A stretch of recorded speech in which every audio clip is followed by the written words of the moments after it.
Nu, man ir kārtējā vācu firma, tātad Nexus AG. Nu, šis gan vairs nav ģimenes uzņēmums, tas jau kaut kāds lielāks uzņēmums, bet pāris vārdus pastāstīšu. Tad Nexus AG ir firma, kas nodarbojas ar e-veselības risinājumu izstrādāšanu, tie mūsu partneri. Ja, tad viņi ir faktiski, kā es saprotu, tā ir vācu firma. Firma ir liela, apgrozījums pie 265 miljoniem gadā. Viņiem ir pie 1900 darbinieki. Un viņi piedāvā risinājumus. Gan tas ir slimnīcām, gan diagnostikai, gan arī sociālaprūpas namiem. Un tas, kas varētu mūs interesēt, par ko arī man šodien bija jāstāsta, tas ir sterilizācijas nodaļām. Risinājums sterilizācijas nodaļām. Nu jā, un tas risinājums saucas EuroSDS. Jā, un Nexus šo firmu nopirka līdzīgi, kā jau lielās firmas dara. Viņi ir kaut kāds labs risinājums, viņi nopērk. Nexus tātad ir faktiski tirgus līderis DACH reģionā. DACH ir Vācija, Austrija, Šveice. Tur ir pār 500 instalācijām. Eiropā ir kopumā vēl papildus, izņemot bez šī reģiona, ir pār 200 instalācijām, un ārpus Eiropas ir 20 instalācijas, vairāk kā 20. Tas vienkārši norāda to, ka ir tas potenciāls, kad, teiksim, cilvēki strādā, viņi izstrādā programmatūru paši uz vietas, testē un ievieš. Viņiem ir 40 eksperti, 4 biroji pa visu Vāciju, vairāk tas ir tā ir Berlīna, Magdeburga un vēl 2 pilsētas, neatceros. Jā, tas bija tas. Tātad, pat cik es diemžēl parādīt nevaru, nezinu, varbūt tā interese ir, un tad jau mēs varam pēc individuālu sesiju sarunāt. Es pastāstīšu, kas tad ir svarīgs mūsdienu tādai, teiksim, programmatūrai, jo arvien vairāk un vairāk tā kā cilvēki sāk domāt par to. Tātad, pirmkārt, ja mums ir šī programmatūra, tas būtu kaut kāda modulāra struktūra. Tas, ko arī Nexus piedāvā, tātad mums ir programmatūras moduļi. Ja? Tātad, tas nozīmē, ka nav jāpērk, teiksim, kaut kas liels un uzreiz viss kopā. Mēs varam iegādāties pa moduļiem. Tam ir tam visam savi plusi. Es teiktu, ka tur ir 2 līmeņi. Tātad, pat cik Nexus piedāvā visas risinājumus, tad tas būtu tā kā slimnīcas līmenis. Pieņemsim, tas būtu tā kā slimnīca. Jā, bet tas ir tas dators. Tas būtu slimnīcas līmenis.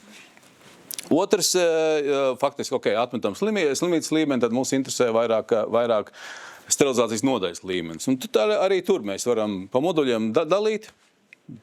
Nākošais būtu tā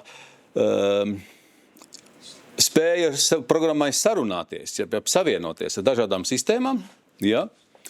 Un to arī ar to Nexus ļoti ievēro un piedāvā. Es zinu, ka Latvijā tā situācija tā diezgan interesanti izveidojusies, pateicoties vienas firmas aktivitātei, ka tā savienojamība nemaz nav tik ļoti izplatīta un visādi tiek kavēt. Bet, principā, tas, ko piedāvā Nexus, viņi saka,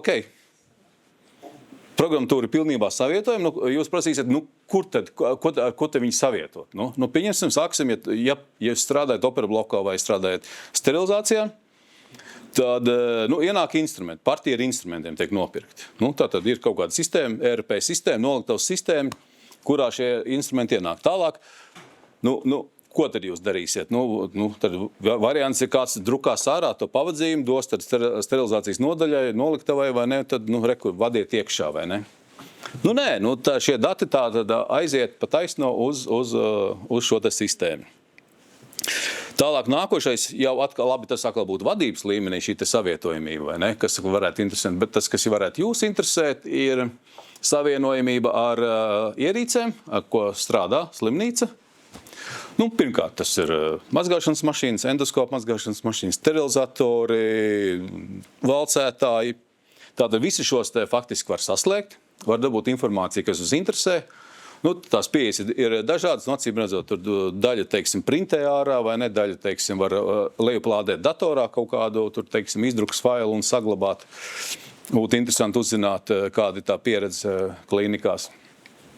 Nu, Nexus tam ir atvēlēta arī, tad, ja tas ir savienots ar šiem sterilizatoriem vai mazgāšanas mašīnām, tad vienkārši šī informācija saglabājas attiecīgā ciklā un pie attiecīgās mašīnas un vienmēr ir viņu iespējams apskatīties. Nākošais, kas ir jāņem vērā, tas ir datu drošība un vispār sistēma drošība. Arī šeit tas izdalīta ar 2 līmeņi. Tas ir slimnīcas līmenis, tātad par to mums galva nesāp, tur ir slimnīcas IT daļas, vai ne, kas sargā serverus dažādos veidos. Tas būtu viens, otrs, tas, kas interesē kā mūs. Tas ir dažādas pieejas tiesības dažādiem lietotājiem. Tātad tiek definēts lietotājs, un ko tad viņš var darīt? Kurus moduļus viņš var apstīt? Pieņemsim, ja lietotājs strādā netīrajā pusē, tad, pieņemsim, viņš strādā ar mazgāšanas mašīnām, tad viņš var, tas ir viņa moduls, tikai viņš tur arī grozās. Viņam nav pieejas pie kvalitātes vadības, viņam nav pieejas pie sterilizācijas. Un kaut kā tā. Un otrādi, ja cilvēks strādā pie pakošanas, viņam ir pieejams pakošanas modulis, un tad viņam attiecīgi nav jābāž, tā teikt, nav jāinteresējās par citiem moduļiem. Un, protams, kad ir administrācija, kam ir pieejas visai sistēmai. Tās būtu šīs svarīgās lietas, modulārs, drošība, tā datu drošība, savienojamība ar iekārtām. Tātad, kas tam mūsdienās visi ir moderni, visiem ir aplikācijas. Protams, kad ir aplikācijām arī Nexus ir domājis, tad ir situācijas, kad vajadzētu pieeja no aplikācijas. Pieņems, ieejam sterilā noliktavā, ko tad mēs ar datoru neiesim, mēs varam iet, jūs zināt, uz kino, pieņemsim, ejiet, jūs parādat elektronisku biļeti, jums ar telefonu noskenē un viss, vai ne? Arī Nexus piedāvā faktiski līdzīgu sistēmu, ka var NFC kodus, teiksim, noskenēt. Un sterilā noliktavā nav vajadzības iet ar datoru vai planšetu, to var izdarīt mobilo telefonu. Var mobilā telefonā arī apskatīties kaut kādas lietas, teiksim, nesot tieši uz vietas noliktavā.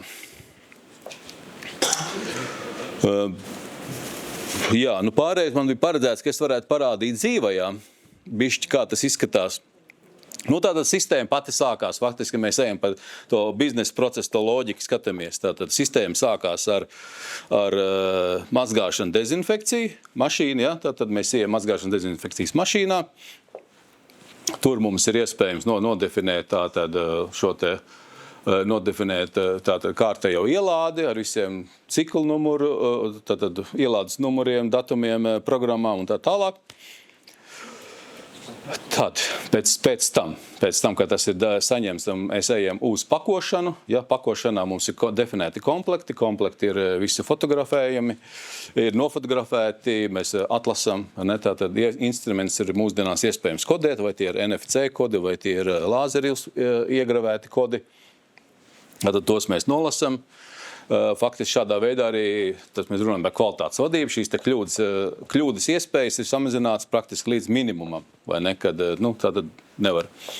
Tātad mums ir arī pēc tam ir instrumenti noliktava, mēs zinām, kur katrs instruments atrodas, mēs katru instrumentu varam izsekot. Instruments ir, teiksim, operācija bloka, instruments ir mazgāšana, instruments ir sterilizācijā.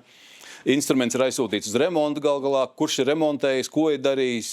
Tātad pilna izsekojamība, tātad katram instrumentam ir no A līdz Z, tā varētu teikt. Un tālāk, protams, mums ir pasūtījumi, mums ir operācija bloks, tātad tas, ko vairākums jau jūs pārstāt, jūs varat paņemt, pasūtīt noteiktus arī šos te komplektus. Jūs reiz redzat, cik komplekti ir pieejami. Jūs varat pateikt, ok, man uz rītdienu vajag, nezinu, tur apendektomijas komplektu, 1 vai 2, tad jūs varat rezervēt. Tad otra sterilizācijas nodaļā, kā zina, ka ok, viņiem ir pasūtījums, tad viņiem tas ir jāsagatavo. Tas būtu vēl viens ļoti būtisks faktors, ka tad jūs varat izsekot visu līdz, ja? Izsekot šiem te procesiem līdz un veikt pasūtījumus un bez kavēšanās apgādāties. Tad mums ir, protams, kvalitātes vadības moduls, kurā jūs arī visu varat apskatīties, kas ir saistīts ar instrumentiem, kas ir saistīts ar kvalitātes kontrolas sterilizācijas nodaļā, kādi ir testi izieti un šīs lietas. Un tad, protams, kā instrumentu menedžmenta moduls ir, kurā mums ir visi instrumenti, kas mums ir vispār, kādā viņa stāvoklī, kad viņa iegādāt, cik viņa maksā, kādos komplektos viņa ietilps, kāda riska grupa, pēc kādas riska grupas tiek klasificēti.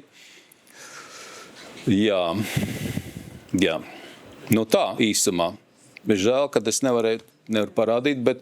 Uz instrumentiem fiziski kaut kas tiek uzlīmēts vai kā? Nu redziet, tie instrumenti, viņus var marķēt. Instruments var marķēt vai no lāzera, tātad viņi iededzina lāzeri, iededzina kaut kādu kodiņu, svītru kodu. Es zinu, ka Eskolabs laikam piedāvā jau gatavs marķēt. Jā. Bet ir arī nopērkam... Viņiem ir lāzeru lasāmie, lāzeru lasāmie. Jā. Aparatūra būtu nolasīt. Jā. Bet tad jautājums tagad jau esoši instrumenti. Man tagad ir jau 3000 instrumenti, un es tagad gribu ieviest šo programmu. Kā man programma iemācīties viņus atpazīt? Nu tā, tur ir divi risinājumi paliek. Ir ķīniešu risinājums un ir vācu risinājums. Jā. Idejiski tātad mēs varam, Hongkongā bija VFHSS kongress, tur bija, un arī skaties šie risinājumi, tad vācieši piedāvā var NFC kodus uz katru instrumentu salikt. Tātad tas ir radiofrekvenču kods, tad mēs pietuvojam ar noteiktu skeneri, un viņš reiz ielas tu informāciju, kas tas pie instrumenta. Vāciešu variantā tas instruments jāsūt uz Vāciju, Ķīniešu risinājums bija, protams, lētāks, un viņi saka, aparāts šeit paši taisot uz vietas. Nē, man nav es nevaru apgalvot, ka tas ir labāks vai sliktāks, tāda risinājuma. Otrs ir arī nopērkams lāzers. Man liekas, 50 000 tā cena bija.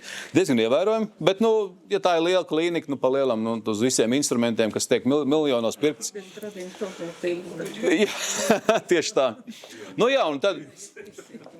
Un tad tiek kodi ģenerēti, un tad to lāzeru tikai printē virsū, tos kodus. Un tad ir speciāli lasītāji, tie arī mums ir Stradiņos darbojās, kur vēl mums bija tie lasītāji instrumentiem. Vēl kaut kāds konkurss laikam bija, mēs piedāvājam. Jā, te lasītāji arī, tie faktiski skenerīši, bet tāda speciāla sterilizācijas nodaļām, vai ne, ka mēs pietuvinam instrumentu, noskenējam un tad mēs zinām. Un nonāk tas instruments tagad operācijas zālē, tā to sasaist ar pacientu, kā mēs to sadabonām. Tātad ir šī te uzlīme, tātad... Sterilā produkta uzlīme. Jā, sterilā produkta uzlīme. Komplekta būs jau uzlīme, es noskanēju, un man viņas sistēmā es viņu varu pievienot savā pacientu kartē. Attiecīgi arī pēc operācijas zāles, tad mēs saņemam atpakaļ instrumentus, mēs zinām, kas ir viņiem darīts, kāds komplekts ir. Jā. Atkal zinām, operabloks noskanēja pirms atdošanas un sterilizācija noskanēja. Jā, un tad mēs reiz varam saprast arī, vai tur varbūt pazudis kāds instruments. Jā, tad mēs to redzam. Paldies. Man vēl jautājums ir, tika pieminētas slimnīcas un kaut kādas vēl tur mega iestādes, vai tādām salīdzinoši nelielām klīnikām šis risinājums arī tā kā ir piemērojams? Kas ir neliela klīnika? Es domāju, varbūt zobārstniecības klīnikā noteikti, ka nē, es domāju. Vienalga, mēs pieņemsim 2 mazgājumās mašīnas, 2 autoklāvi. Nezinu.